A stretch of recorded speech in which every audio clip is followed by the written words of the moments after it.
Voici le séminaire sur l'interprétation biblique. Je suis Larissa Preuss et avec moi le Dr Frank Hassel, directeur associé de l'Institut de recherche biblique. Dr Hassel, qu'allons-nous apprendre aujourd'hui?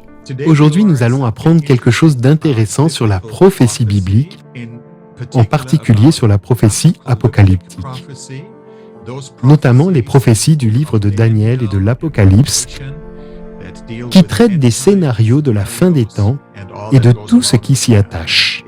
Dans cette vidéo et dans le chapitre du livre associé, vous apprendrez des détails de l'interprétation biblique de ces prophéties apocalyptiques. Doivent-elles être interprétées comme n'importe quelle autre prophétie de la Bible, ou y a-t-il des choses qui les rendent différentes? Et si c'est le cas, quels sont les aspects qui font que la prophétie apocalyptique se distingue de la prophétie générale et des passages prophétiques généraux de la Bible? Les prophéties apocalyptiques, Daniel, Apocalypse, ont toujours été très importantes pour les adventistes du 7e jour, car elles nous aident à comprendre l'histoire. Elles nous aident à comprendre les choses prophétiques qui ont à voir avec la fin des temps. C'est donc un sujet que nous allons explorer dans cette vidéo qui expliquera ce qu'est la prophétie apocalyptique et pourquoi elle se distingue des autres écrits prophétiques de la Bible. Et qui partage ce contenu avec nous? La personne qui va nous le présenter aujourd'hui est le Dr Gerhard Fandel. Il a écrit de nombreux commentaires sur le livre de Daniel et un tout nouveau, tout récent commentaire sur le livre de Daniel qui est censé être également utilisé comme manuel pour nos collèges. Il connaît très bien la littérature apocalyptique et l'interprétation apocalyptique. Il a travaillé en Europe, en Australie et dans les îles du Pacifique en tant que secrétaire régional. Il a également été directeur associé de l'Institut de recherche biblique de la Conférence générale des Églises adventistes du 7e jour. C'est lui qui va traiter ce sujet particulier. En l'étudiant, vous découvrirez peut-être un nouvel enthousiasme et une nouvelle urgence pour l'époque dans laquelle nous vivons, ainsi que pour la littérature, la façonnante littérature dont nous parlons lorsque nous abordons le sujet de la prophétie apocalyptique.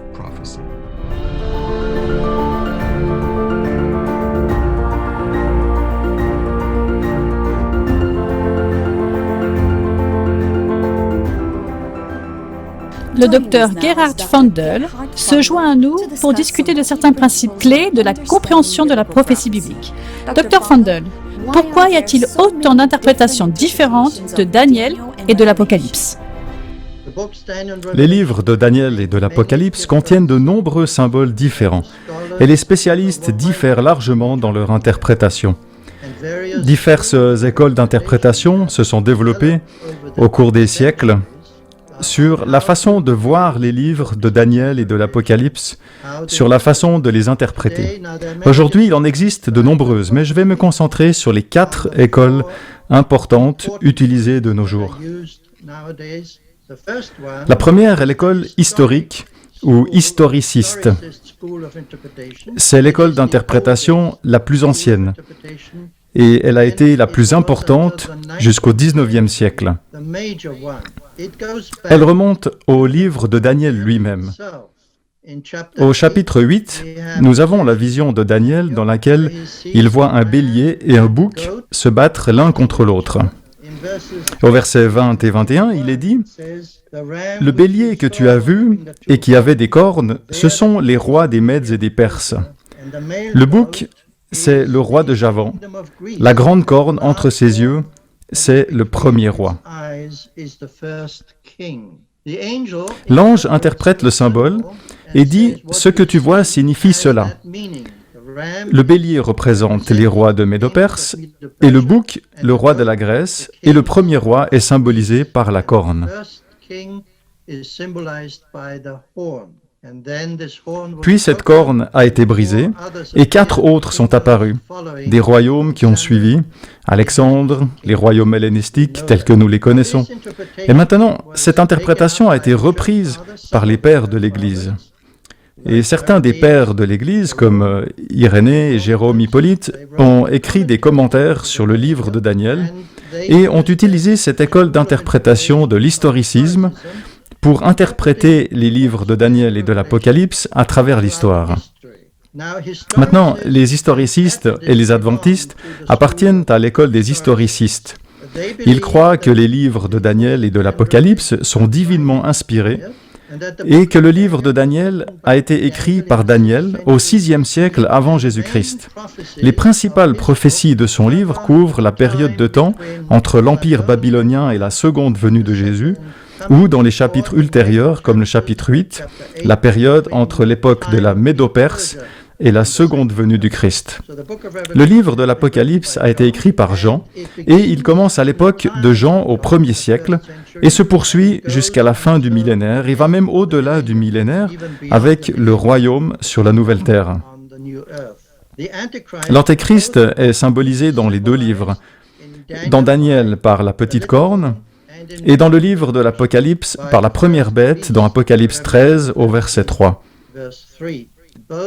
Toutes deux symbolisent la papauté. Aujourd'hui, les adventistes et quelques petites églises sont les seuls historicistes qui restent. Toutes les autres églises ont accepté soit une interprétation prétériste, et j'y reviens dans une seconde, soit une interprétation futuriste. L'interprétation historique, selon laquelle les prophéties se sont accomplies tout au long de l'histoire, a été abandonnée depuis le début du XIXe siècle. La deuxième école d'interprétation est donc l'école d'interprétation historico-prétériste. Et le mot prétériste vient du latin praete, qui signifie quelque chose du passé. L'origine de l'école historico-prétériste remonte à la contre-réforme du XVIe siècle. Nous savons que les réformateurs ont identifié la papauté avec l'Antéchrist. Martin Luther, Zwingli, Calvin et d'autres ont clairement déclaré que pour eux, l'Antéchrist était le pape. Afin de défendre le pape contre les attaques des protestants, un jésuite espagnol nommé Luis de Alcázar a utilisé le livre de Daniel et de l'Apocalypse pour dire que ces prophéties s'étaient réalisées dans le passé, à l'époque de l'Empire romain. Le pape ne peut donc pas être l'Antéchrist, car l'Antéchrist est déjà venu. C'était l'époque de Rome et des empereurs romains parce qu'ils ont aussi persécuté, bien sûr, les chrétiens au 1er et 2e siècle. La troisième école d'interprétation est l'école d'interprétation historico-critique ou moderne prétériste. Son origine remonte à un philosophe du IIIe siècle de notre ère, nommé Porphyre. Il enseignait que le livre de Daniel avait été écrit par un juif inconnu au IIe siècle avant Jésus-Christ, à l'époque d'Antiochus Épiphane.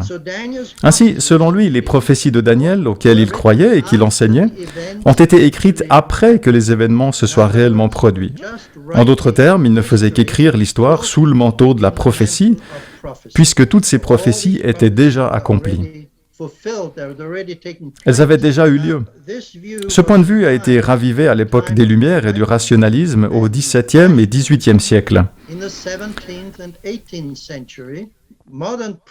Les prétéristes modernes considèrent le livre de Daniel comme un reflet de ce qui s'est passé à l'époque d'Antiochus Épiphane au IIe siècle avant Jésus-Christ. Ils identifient donc tout avec Antiochus et avec ce qui s'est passé dans sa vie. Finalement, à la fin du chapitre 11, il voit sa mort car il y est détruit. Antiochus Épiphane a réglé de 175 à 164 avant Jésus-Christ environ. Il a essayé d'agrandir son empire en annexant l'Égypte, mais les Romains l'en ont empêché. Alors, à son retour en Égypte, après cette humiliation par les Romains, il a persécuté les Juifs. Il a profané le temple en sacrifiant un porc sur l'autel du temple juif. Le livre de l'Apocalypse, selon le point de vue historico-critique, fait référence aux événements de l'Empire romain. Et là encore, l'Antéchrist est identifié aux empereurs romains. La dernière des 4 écoles d'interprétation est l'école futuriste dispensationaliste. Son origine remonte également à la contre-réforme, où, comme nous l'avons dit, les réformateurs ont attaqué le pape en affirmant qu'il était l'Antichrist.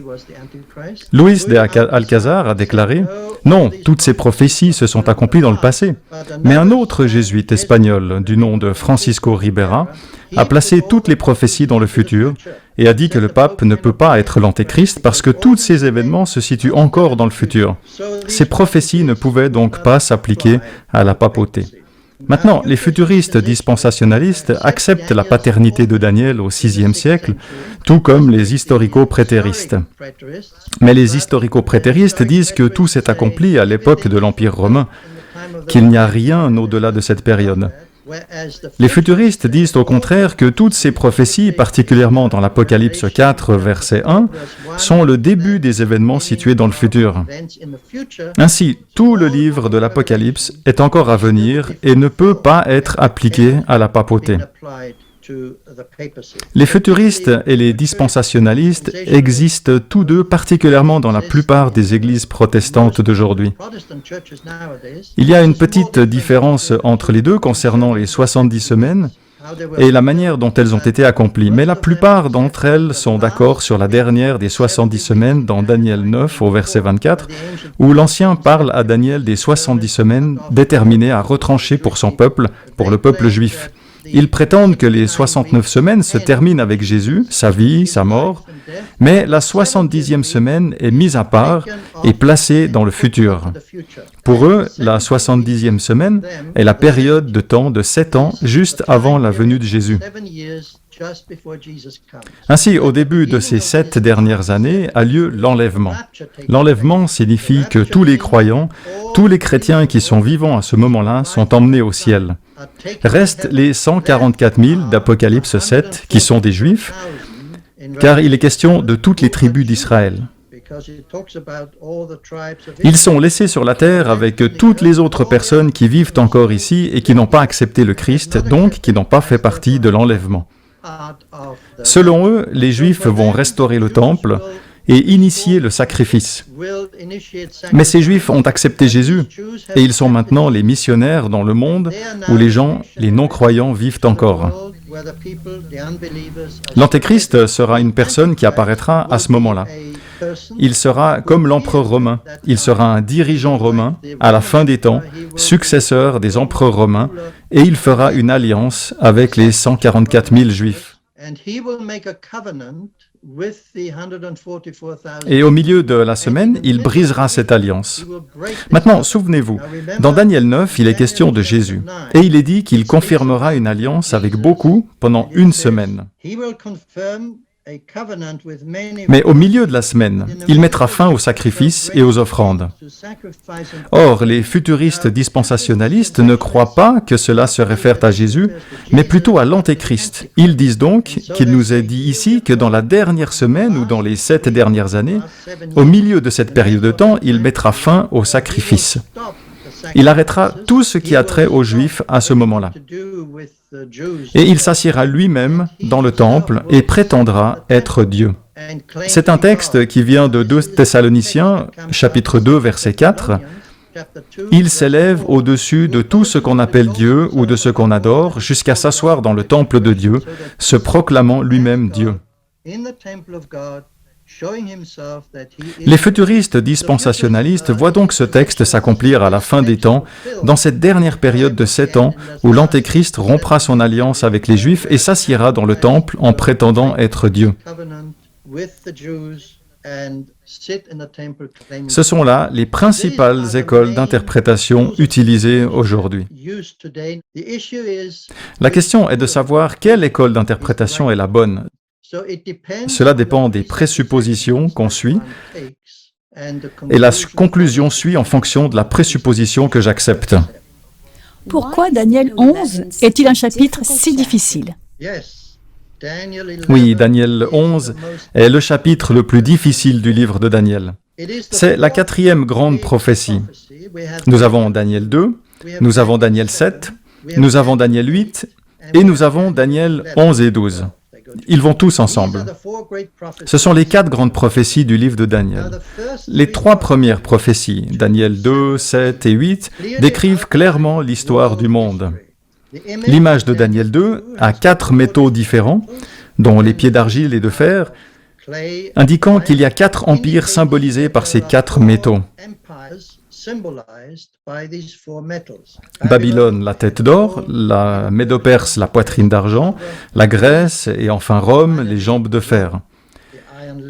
La même chose se trouve dans Daniel 7, les 4 animaux, le lion, Babylone, l'ours, la Médo-Perse, le léopard, la Grèce, et la bête indéfinie, quelle que soit son apparence, est Rome. Dans les chapitres 11 et 12, on commence également dans les 3 ou 4 premiers versets à parler de la Médo-Perse et de la Grèce. Et encore une fois, nous avons cette prophétie. Maintenant, le chapitre 8, qui commence avec la Médo-Perse. Nous commençons également par la Médo-Perse, le bélier, puis le bouc qui est la Grèce. Pourquoi pas Babylone? Parce que ceci a été écrit à la fin de Babylone. Et la prophétie de Daniel 8, les 2300 soirs et matins, cette prophétie commence à l'époque de la Médo-Perse. Il est clair que le 4e roi qui est mentionné est Xerxès, qui a attaqué la Grèce, mais il a été repoussé. Alors le roi grec, le premier, c'est Alexandre le Grand, puis cela s'est brisé après sa mort. Le royaume a été divisé entre d'autres généraux, d'où sont sortis finalement 4 royaumes différents. Du verset 5 au verset 15, nous avons la bataille entre 2 de ces royaumes. Le roi du Sud, qui représente l'Égypte, et le roi du Nord, qui représente la Syrie. Or, la différence entre les chapitres 2, 7, 8 et 11, c'est que les 3 premières visions emploient le symbolisme. La statue de 4 métaux, au chapitre 7, la 4 bêtes, chapitre 8, 2 bêtes et la petite corne qui apparaît déjà dans Daniel 7. Il y a donc des symboles. Dans Daniel 11, nous n'avons pas de symbole. Ce chapitre est littéral, décrivant simplement l'histoire. Mais le problème est de faire correspondre ce qu'il dit dans le chapitre 11, avec l'histoire réelle. Maintenant, les 15 premiers versets sont assez simples. Nous venons de lire les 4-5 premiers versets où apparaît clairement l'identification de la Médo-Perse et de la Grèce. Et ensuite, le roi du Nord, le roi du Sud, cela symbolise la bataille entre les Égyptiens et les Syriens. Tout le monde est d'accord là-dessus parce que c'est assez compréhensible. Mais à partir du verset 15, il y a un changement. Ce qui est symbolisé avec toutes les différentes parties, en particulier le peuple rebelle, comme on l'appelle dans le chapitre 11 au verset 14, étaient des hommes violents parmi ton peuple. Qu'est-ce que cela symbolise? Les spécialistes historico-critiques et la plupart des futuristes disent également que cela continue avec l'histoire de la Syrie. Cela va simplement jusqu'à Antiochus Épiphane, qui est l'acteur principal de ce chapitre. Son histoire est reprise jusqu'à la fin du verset 45 du chapitre 11. Or, les adventistes du 7e jour ne sont pas d'accord avec cela, pour la simple raison que le chapitre 11 est parallèle au chapitre 2, 7 et 8. Dans les chapitres 2, 7 et 8, nous avons la Médo-Perse, la Grèce, et ensuite nous avons Rome, alors que dans ce chapitre, cela s'arrête avec la Grèce, avec le royaume hellénistique. Il n'y a pas Rome. Les adventistes croient que Rome doit également apparaître dans ce chapitre. Maintenant, le problème est de savoir où la papauté entre en jeu. Parce que la petite corne de Daniel 7 et 8 joue également un rôle important. Où intervient-elle? Il y a plusieurs opinions. Une demi-douzaine d'érudits ont chacun des points de vue différents. La question principale est où Rome intervient-elle? Pour certains, c'est au verset 14. Pour d'autres, c'est au verset 16. Et pour d'autres encore, c'est au verset 21. D'autres, à l'inverse, c'est au verset 30. Pour d'autres, c'est au verset 31. Il n'y a donc pas d'unanimité parmi les érudits adventistes concernant ce chapitre. Je ne crois pas que cela puisse être résolu facilement. Je me concentre donc sur ce qui est clair dans le texte et sur ce que nous pouvons expliquer en comparant les Écritures avec les Écritures. Je crois qu'il y a 5 points différents qui sont clairs dans ce chapitre, et bien sûr, cela commence par le premier point au début du chapitre dont nous avons déjà discuté. Il s'agit des rois de la Médo-Perse et des rois de Grèce. Ces événements sont clairement décrits dans les premiers chapitres, ainsi que la bataille entre le nord et le sud. Le deuxième événement clairement identifiable est la mort de Jésus qui apparaît au chapitre 11, au verset 22. Les troupes qui se répandront comme un torrent seront submergées devant lui et anéanties, de même qu'un chef de l'Alliance. Or, la mention du prince de l'Alliance qui est détruit ici identifie clairement Jésus, car l'expression, le terme qui est utilisé pour prince est le mot hébreu nagid. Et le mot nagid n'apparaît que dans un seul autre texte du livre de Daniel, au chapitre 9, versets 25 et 26. « Sache-le donc et comprends. Depuis le moment où la parole a annoncé que Jérusalem sera rebâtie jusqu'à loin au conducteur, nagid, il y aura 7 semaines. Dans 62 semaines, les places et les fossés seront rétablis, mais en des temps fâcheux.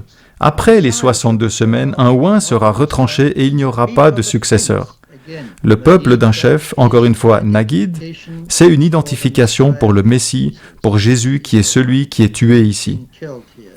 C'est donc le deuxième événement clairement identifiable dans l'histoire du chapitre 11. Le prince est détruit. Et nous savons par l'histoire qu'il a été tué par les Romains. Les Romains doivent donc apparaître dans ce texte ou juste avant pour que Jésus soit tué dans ce texte.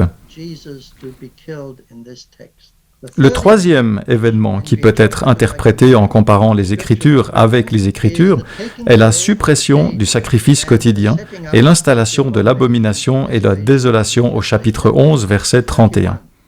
Ces deux expressions, abomination de la désolation, suppression du sacrifice quotidien, apparaissent non seulement au chapitre 11, verset 31, des troupes se présenteront sur son ordre, elles profaneront le sanctuaire, la forteresse, elles feront cesser le sacrifice perpétuel et dresseront l'abomination du dévastateur.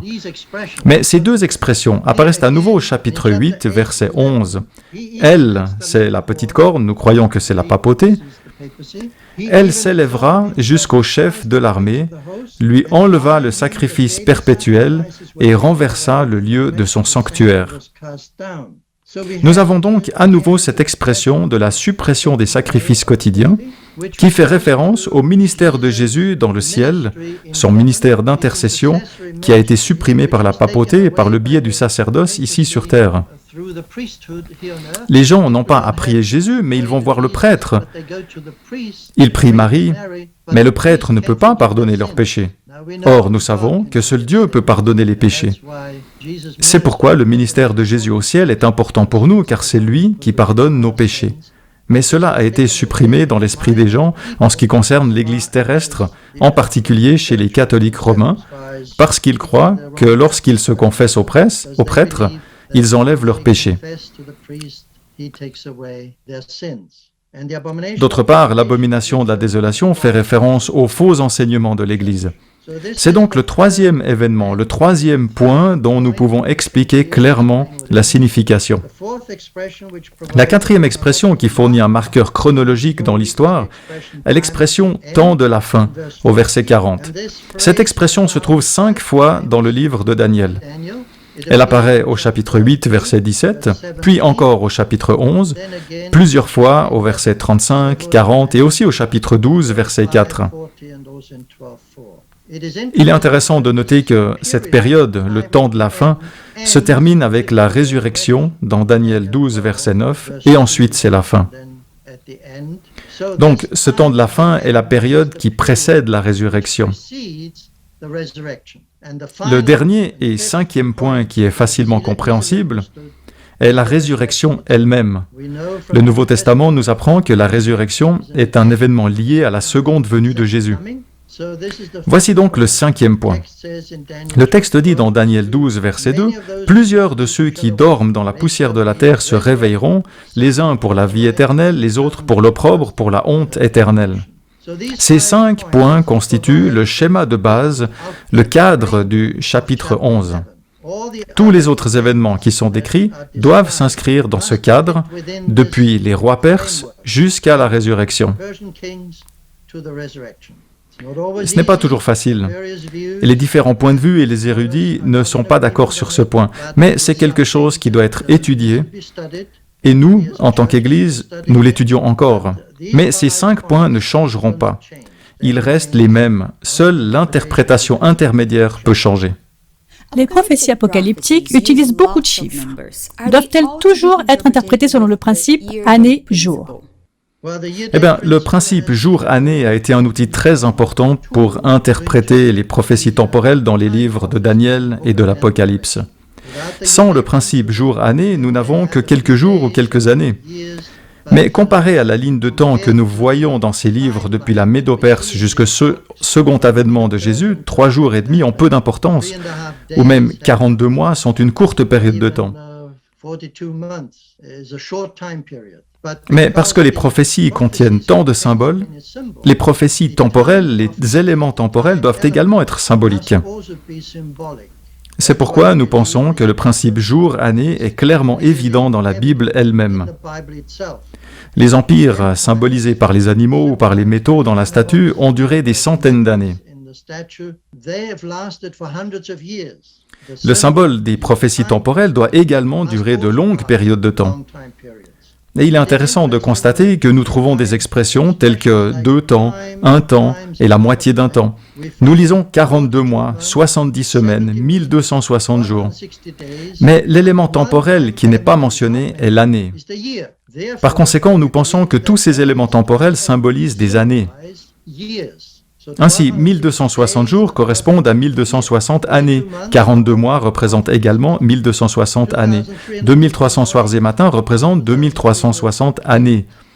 Ainsi, l'élément temporel, avec l'aide du principe jour-année, montre clairement que ces prophéties s'étendent sur de longues périodes de temps.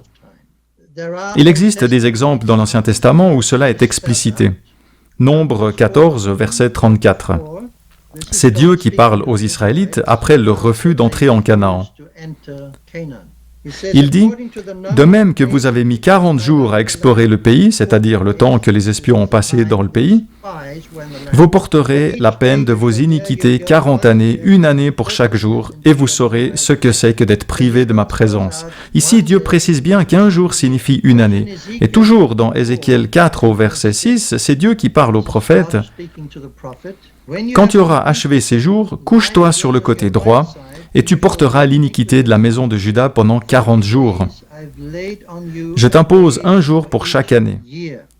Nous avons donc ici 2 exemples du principe jour-année. Mais nous devons nous rappeler que Nombre et Ézéchiel ne sont pas des prophéties apocalyptiques. Ce sont des prophéties classiques. Par conséquent, Dieu l'explique clairement. Il dit « Je t'impose 1 jour pour chaque année ».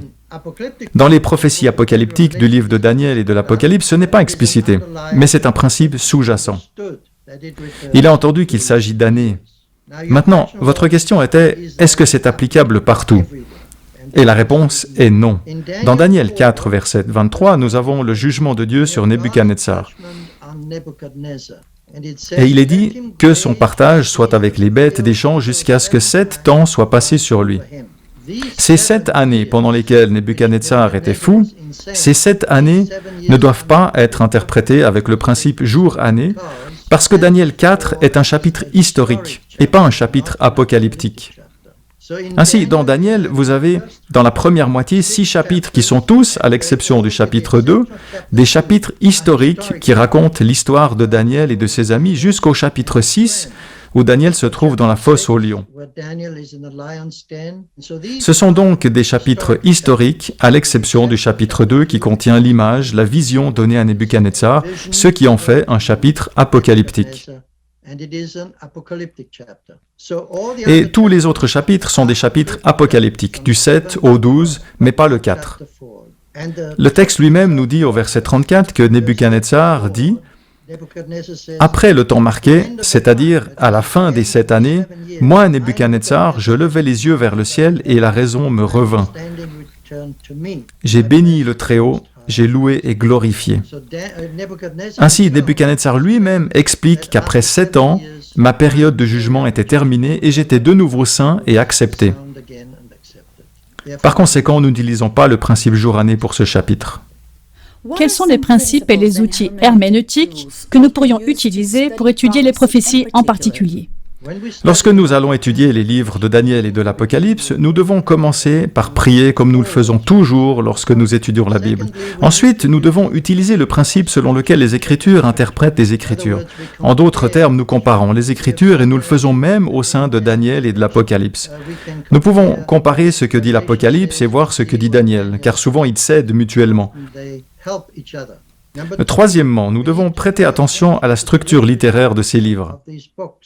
Les chapitres prophétiques de Daniel, Daniel 2, 7, 8 et 11 et 12, traitent tous du même sujet. Il y a donc un principe de récapitulation. Le chapitre 2 donne le cadre de base. Il y a 4 empires et le 5e est le royaume de Dieu, la pierre. Daniel 7 contient aussi les 4 empires et à la fin, la seconde venue de Jésus. Mais entre les deux, il nous présente également la petite corne qui est un acteur important dans l'histoire du salut. Au chapitre 8, nous avons le bélier et le bouc, et puis à nouveau la petite corne. Ce sont donc des éléments importants. Récapitulation dans Daniel 11, nous commençons à nouveau avec la Médo-Perse, la Grèce. Et puis, comme nous l'avons dit, nous avons Rome, nous avons la papauté, qui est la petite corne, et cela se termine par la résurrection. Dans le livre de l'Apocalypse, nous avons également ce principe de récapitulation. Nous avons dans l'Apocalypse les 7 églises, les 7 sceaux, les 7 trompettes, tout cela traitant de la même période de temps. Cette fois, il s'agit du 1er siècle jusqu'à la seconde venue de Jésus. C'est donc un principe important pour pouvoir comparer les chapitres, parce qu'ils traitent tous de la même période de temps, dans Daniel commençant par les anciens royaumes, et qui va jusqu'au second avènement du Christ dans l'Apocalypse qui commence au 1er siècle et se termine par la seconde venue du Christ. Ensuite, nous devons étudier la signification des symboles. Nous l'avons fait, par exemple, dans Daniel 8. Nous cherchons l'interprétation dans le passage ou dans le chapitre, dans le livre lui-même. Dans Daniel 8, nous avons trouvé l'interprétation de l'ange qui a dit que le bélier est la Médo-Perse et le bouc la Grèce.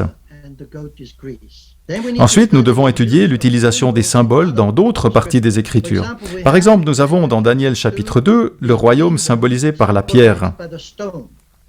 La pierre, la seconde venue du Christ, la pierre est le royaume de Dieu. Mais la pierre est également utilisée dans d'autres passages. Par exemple, dans Matthieu 21, la pierre symbolise Jésus. Il est la pierre angulaire. Il est aussi la pierre sur laquelle nous devons tomber pour être brisés. Jésus est donc la pierre dans Matthieu, mais il est aussi la pierre dans Daniel 2. Nous devons donc chercher d'autres passages où ces symboles apparaissent. Ensuite, nous devons examiner le contexte, voir si l'interprétation correspond aux événements historiques. S'ils ne correspondent pas, nous ne pouvons pas les utiliser. Et enfin, nous devons prendre note des allusions et des types de l'Ancien Testament qui apparaissent dans le livre de l'Apocalypse. Certaines prophéties de l'Ancien Testament se sont accomplies dans l'histoire d'Israël, mais elles sont devenues des types d'événements de la fin des temps. Permettez-moi de vous donner un exemple. Le salut des Juifs de Babylone, le retour de Babylone. Ils ont été sauvés par le roi Cyrus qui a décrété qu'ils pouvaient rentrer chez eux. Maintenant, cela est devenu un type de ce qui se passera au moment de la fin. Nous avons dans le livre de l'Apocalypse des parallèles. Dans l'Ancien Testament, nous avons l'Israël littéral à Babylone, puis délivré de Babylone. Dans le chapitre 13 de l'Apocalypse, nous avons l'Israël spirituel dans la Babylone spirituelle, captif de la papauté. Nous avons un Euphrate littéral. Dans l'Ancien Testament, c'était le fleuve qui traversait Babylone. Et nous avons un Euphrate spirituel dans l'Apocalypse. L'eau représente les gens. Donc l'Euphrate mentionné dans le Nouveau Testament, dans le livre de l'Apocalypse au chapitre 16, représente les gens qui soutiennent la Babylone spirituelle. Et puis nous avons loin dans l'Ancien Testament Cyrus qui délivre Israël. Dans l'Apocalypse, nous avons Jésus qui délivre un Israël spirituel, son peuple de la Babylone spirituelle. Il y a donc des parallèles que nous devons prendre en considération lors de l'interprétation. Et bien sûr, nous devons étudier l'utilisation des chiffres. Nous l'avons fait dans Daniel 4, Nous avons dit qu'il y a un chiffre littéral, 7 ans, mais dans d'autres chapitres, les chiffres sont symboliques. Nous devons nous rappeler que les livres de Daniel et de l'Apocalypse sont tous deux centrés sur Jésus. Jésus apparaît dans le livre de Daniel à plusieurs reprises, si je puis me permettre d'en mentionner quelques-uns. Jésus est la pierre au chapitre 2, il est l'homme dans la fournaise ardente au chapitre 3, il est le fils de l'homme au chapitre 7, il est le prince de l'armée au chapitre 8, il est le Messie, le prince au chapitre 9, il est le prince Michel ou l'ange Michel dans la dernière vision au chapitre 10 à 12. Et dans l'Apocalypse, il y a environ une douzaine ou plus de symboles qui désignent Jésus. Il est le Fils de l'homme. Il tient les 7 étoiles dans sa main. Il est le premier et le dernier. Il a l'épée à 2 tranchants. Il est le Fils de Dieu qui a des yeux comme une flamme de feu. Il a les 7 esprits de Dieu et les 7 étoiles. Il est saint et vrai. Il est l'Amen. Il est l'agneau. Il est l'enfant mâle. Il est l'agneau sur la montagne de Sion. Il est le Seigneur des seigneurs, il est le cavalier sur le cheval blanc. Il est Jésus, la racine et la descendance de David dans Apocalypse 22. Il y a donc de nombreux endroits dans les livres de Daniel et de l'Apocalypse où Jésus apparaît. Et nous ne devons pas oublier qu'il est le centre de toutes les prophéties. Le dernier point que je veux souligner est que lorsque nous interprétons la prophétie apocalyptique, nous ne devons pas l'interpréter avec le journal sous la main. Les événements du monde ont une signification, mais pas toujours celle que les gens leur attribuent. Nous devons faire attention à ne pas interpréter les choses parce que nous voyons quelque chose se produire dans le monde et dire « Ah, cela doit être l'accomplissement de tel ou tel texte ». Les adventistes ont eu tendance à faire cela. Je me souviens que pendant la Première Guerre mondiale, nous avons parlé de la Turquie et nous croyons que c'était le début d'Armageddon. Puis, lors de la Deuxième Guerre mondiale, oui, Jésus doit venir maintenant, tout est détruit. Après, nous avons la guerre du Golfe et ensuite le 11 septembre, où les gens pensaient que c'était le début de la petite période de trouble.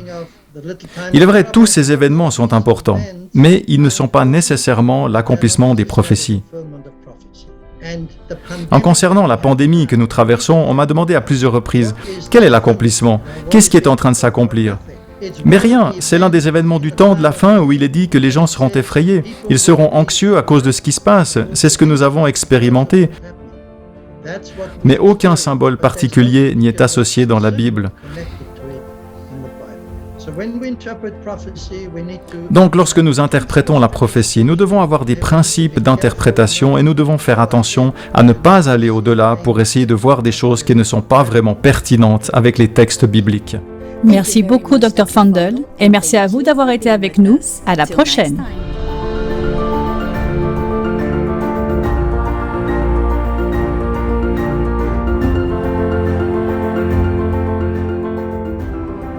Pour une compréhension plus profonde de ce sujet, consultez adventistbiblicalresearch.org et achetez le livre Biblical Hermeneutics, An Adventist Approach.